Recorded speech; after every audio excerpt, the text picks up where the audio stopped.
Yo, salut tout le monde, c'est Gata Volgar, j'espère que vous allez bien, moi pour ma part je vais bien, j'espère que vous avez passé une agréable journée. Aujourd'hui on se retrouve pour une nouvelle vidéo, donc on se retrouve pour le débrief du match Manchester United Real Sociedad, match qui comptait pour les 16e de finale retour de Ligue Europa, match nul entre les deux formations sur le score de 0-0, mais c'est un résultat largement suffisant pour les Red Devils, car je rappelle le match aller a été remporté par Manchester United sur le score de 4-0, et donc du coup avec ce match nul, Manchester United est donc qualifié pour les 8e de finale de cette Ligue Europa, et le prochain adversaire des Red Devils sera l'AC Milan. Voilà, donc là c'est un niveau au-dessus, donc là il faudra monter notre niveau de jeu, il faudra monter le niveau de jeu, voilà, du côté de Manchester United, il faudra le monter d'un cran et montrer de quoi on est capable. Voilà, il faudra sortir les cojones et montrer qu'on est vraiment une grande équipe, et il faudra montrer qu'on est un favori pour gagner cette compétition. Voilà. Donc pour en revenir à ce match face à la Real Sociedad, voilà, pour débriefer un petit peu ces 90 minutes. Bon, c'est un match quasiment sans pression, voilà, pour les hommes de Solskjaer, voilà, parce que Manchester avait gagné 4-0 match aller, c'était à l'extérieur, voilà, donc il y avait une très belle avance, voilà, Manchester United qui avait pris une bonne avance par rapport à la Real Sociedad, mais par contre dans ce match-là, hormis ce 0-0, on a vu quand même de bonnes choses, voilà, du côté de Manchester United, comme du côté de la Real Sociedad, on a vu de bonnes choses. C'était assez équilibré, il y avait de l'impact physique, il y avait de l'agressivité, ça jouait bien, le jeu était agréable à voir, côté espagnol comme côté anglais. Après, dans les 45 premières minutes, c'était assez équilibré. Au début, c'était la Real Sociedad qui prenait l'avantage, qui prenait le dessus par rapport à Manchester. Et on avait vu des occasions de Oyarzabal, de Januzaj, ou encore de Merino, voilà, mais malheureusement ça passait à côté, ou alors c'était capté son problème par Dean Henderson. Après il y a eu bien évidemment un penalty pour la Real Sociedad suite à une faute de Daniel James sur Guevara, et donc du coup le penalty est complètement loupé par Oyarzabal, voilà, le capitaine de la Real Sociedad. Il a voulu faire Bruno Fernandes, parce que tu voyais, il a fait un petit saut de cabri, mais au final il s'est complètement trompé, voilà, il s'est complètement gouré, voilà, il a complètement foiré son penalty, et donc du coup ça passe largement à côté du but de Dean Henderson, voilà, donc à ce moment-là du match 0-0. Après, on a vu une réaction de la part des Red Devils avec des occasions de Martial, de Bruno Fernandes ou encore de Mason Greenwood, mais malheureusement n'arrivait pas à trouver la solution. Bruno Fernandes qui avait trouvé la barre transversale à la demi-heure de jeu, un truc comme ça. Donc voilà, donc à la mi-temps il y avait 0-0 entre les deux formations. Après c'était pareil, second mi-temps c'était à peu près la même chose. Manchester United qui prenait le dessus. Voilà, après c'est vrai que bon, c'était moins, il y avait moins d'intensité, c'est vrai, du côté de Manchester United, et même du côté de la Real Sociedad, on a senti de la fatigue du côté des deux formations, et Solskjaer qui a fait tourner l'effectif. Bah, ça m'a fait plaisir, j'étais content de voir les remplaçants, voilà, du côté de Manchester faire entrer Brandon Williams, Amad Diallo, Shortire aussi qui a encore une fois été qui a eu du temps de jeu, voilà, comme je le disais contre Newcastle, ça serait bien de lui donner du temps de jeu, et franchement c'est ce qu'il a fait, Ole Gunnar Solskjaer, voilà, donc on peut le féliciter. Voilà, donc il a fait tourner l'effectif, il a fait sortir Fernandes, il a conservé les cadres justement pour les matchs importants qui vont contre Chelsea, contre Manchester City dans quelques jours. Voilà, donc c'est important de garder nos cadres, et justement pour les matchs importants. Voilà. Donc comme je disais, il avait fait rentrer Brandon Williams, Tuanzebe, Amad Diallo ou encore Shortire. Il a fait rentrer aussi Marcus Rashford qui avait récupéré le brassard de capitaine.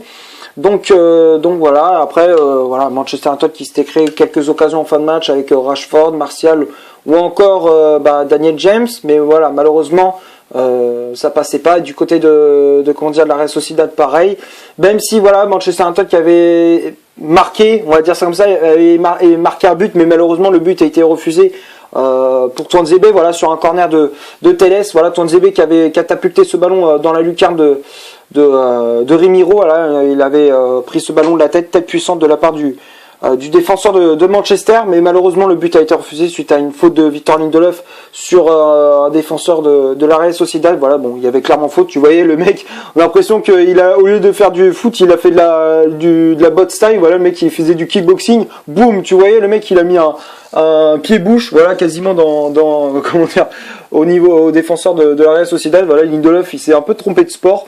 Bon, même si c'est le genou qu'il a mis dans la tête, mais voilà, il a fait un peu du kickboxing. Voilà. Bref, donc il y a eu consultation de la VAR, donc du coup le but a été refusé. Voilà, suite à une faute de Lindelof sur un défenseur de la Real Sociedad, et après bon, puis ça a pas bougé.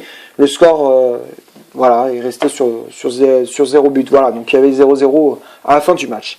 Voilà, donc on va passer maintenant à la composition d'équipe que Ole Gunnar Solskjaer aligné pour ce Manchester United Real Sociedad. Donc ça a été un 4-2-3-1. Voilà, beaucoup de changements dans le 11 de départ de Solskjaer. Dean Henderson dans les buts de Manchester, à la place de De Gea laissé sur le banc. Charnière centrale, Eric Bailly associé à Victor Lindelof. Voilà, une charnière centrale totalement inédite. Ça a plutôt bien fonctionné. Voilà, c'est vrai que Lindelof, bon, c'est vrai que c'est pas un défenseur que j'admire énormément. Je critique beaucoup, c'est vrai. Mais là, sur ce coup-là, j'ai trouvé qu'il a fait un bon match, hormis sa faute en deuxième mi-temps. Il a fait quand même une bonne prestation, ça a plutôt bien fonctionné. Voilà, cette charge centrale-là, ce duo Bailly et Lindelof. Voilà, le Bailly qui remplaçait Maguire laissé sur le banc. Voilà, donc au moins on laisse un peu souffler le capitaine de Manchester. Ensuite, les latéraux, Wan-Bissaka à droite, Alex Telles à gauche, Fred et Matic devant la défense, Bruno Fernandes en numéro 10 avec le brassard de capitaine, les ailiers, Greenwood à droite, Daniel James à gauche, et à la pointe de l'attaque de Manchester United, c'était Anthony Martial. Donc après, il y avait les remplaçants qui étaient entrés en jeu, comme je disais, il y avait Brandon Williams qui était entré en jeu à la place de Wan-Bissaka, Tuanzebe à la place de Fred, Tuanzebe qui jouait au milieu de terrain, voilà, dans ce match-là, il était entré en jeu, il était au milieu de terrain, voilà, il était associé avec Nemanja Matic, et franchement, moi j'ai trouvé qu'il s'est plutôt bien débrouillé, même si c'est pas son poste de prédilection, voilà, même s'il joue pas souvent à ce poste, il a tendance à jouer sur les côtés et en défense centrale, mais là, sur ce coup-là, à ce poste de milieu de terrain, franchement, il s'est très bien débrouillé.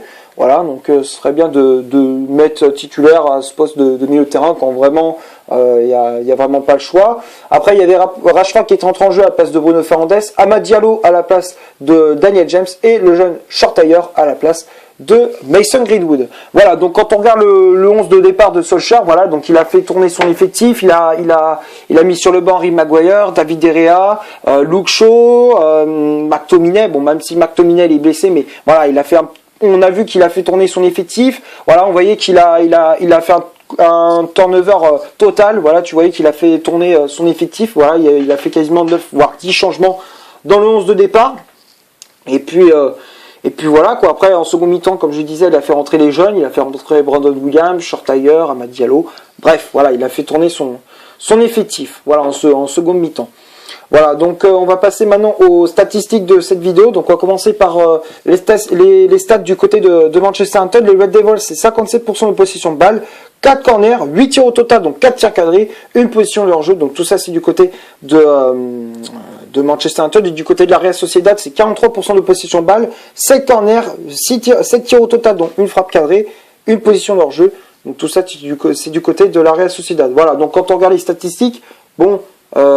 ça représente bien la physionomie de cette rencontre, même si Manchester United a une possession de balle assez stérile, mais voilà, ils ont su garder le ballon, ils se sont créés des occasions, la moitié des tirs ont été cadrés. Du côté de la Real Sociedad, ils se sont créés des occasions aussi, mais il y avait pas mal de déchets techniques, surtout dans le dernier geste.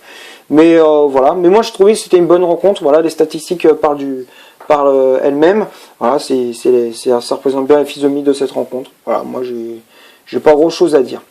Voilà, donc on va passer maintenant au top et au flop de cette vidéo. Donc on va commencer par Dean Henderson. Bon, Dean Henderson qui a eu une soirée assez relax. Voilà, il a eu un match assez relax. Même s'il a eu 2-3 interventions à faire dans ce match, bon, voilà, il a fait le taf. Il a pas eu grand chose à faire. Donc voilà, Dean Henderson, il a été rassurant, il a fait de bonnes sorties, de bonnes relances. Voilà, donc pour moi, Dean Henderson, je mets dans le top.